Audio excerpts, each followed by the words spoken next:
With the Great Sword coming out, I thought it'd be in everyone's best interest what I'm doing for my build when the Great Sword comes out.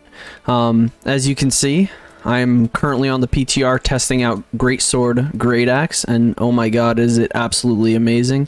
I'm not changing anything about my Great Axe build whatsoever. Still going to be Reap, Maelstrom, Gravwell. But if we take a look at Greatsword, I'm specifically going for the Onslaught tree. I want all the damage. I want to be able to get into clumps and start killing things. So basically all my skill points are on the Onslaught tree. The only difference is I have 3 points over on the Defiance tree. Just as like placeholders. Especially this one. This is the one that I think I wanted to get. It's called Unflinching Blade. Heavy charge attacks not only have grit but inflict bleeding. And when you're in onslaught, all those heavy attacks are gonna be causing bleed. So that's gonna be absolutely insane. So now let's take a look at what you want to get on your gear. First things first, you want to roll for Relentless Freedom. On your gear, activating Relentless Rush removes roots, slows, also increases Relentless Rush crit chance by 12%. This is absolutely insane. So all those ice walls, all those screams, they no longer have basically any effect with this perk. Also, Skyward Nullification, hitting a foe with Skyward Slash removes one of their buffs, and the remaining buffs duration are reduced by 20%. This is huge. All those empowers, all those buffs are gonna be cut by like 4 or 5 seconds. Absolutely insane.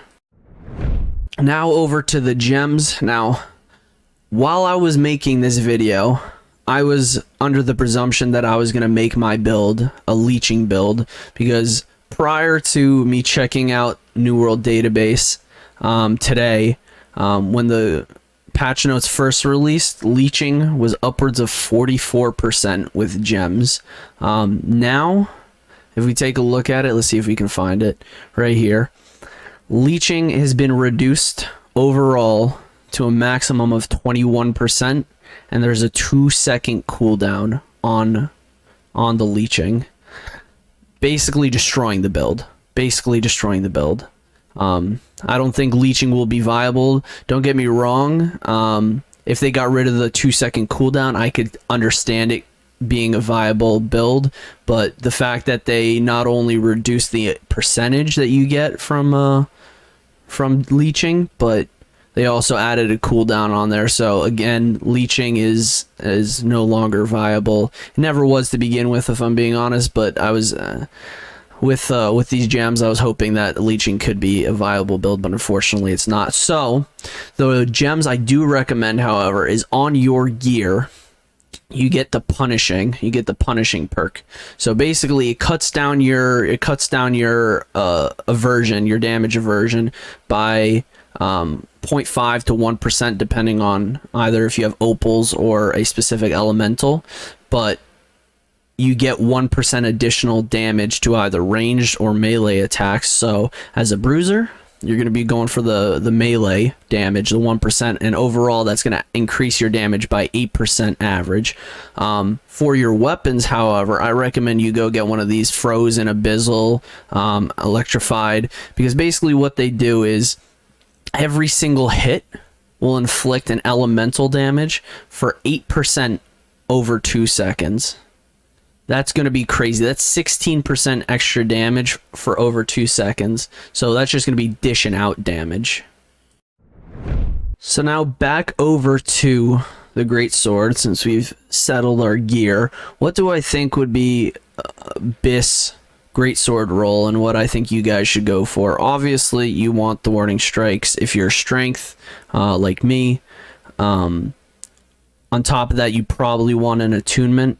A Boreal attunement, Frost attunement, all these things are really expensive. You might want to just go for Void attunement, or even Flame attunement. But either way, an attunement would be good with thwarting strikes. And after that, I wouldn't want Refreshing Move. I wouldn't want Life Stealing. Keenly Jagged isn't too bad. Keen isn't bad.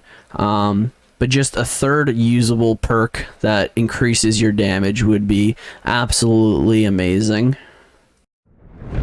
The last thing I wanted to say is, just because things are changing right now doesn't mean the build isn't going to change.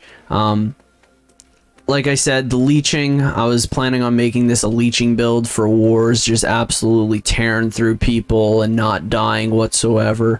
But everything is subject to change on the PTR. If there's any updates, I'll let you guys know in the comment section, and please feel free to ask me any questions about my build if I missed anything, or if you'd like to know anything specific about my build. But other than that, I hope everyone has a wonderful, wonderful day, and as always, take care, and I'll talk to y'all later.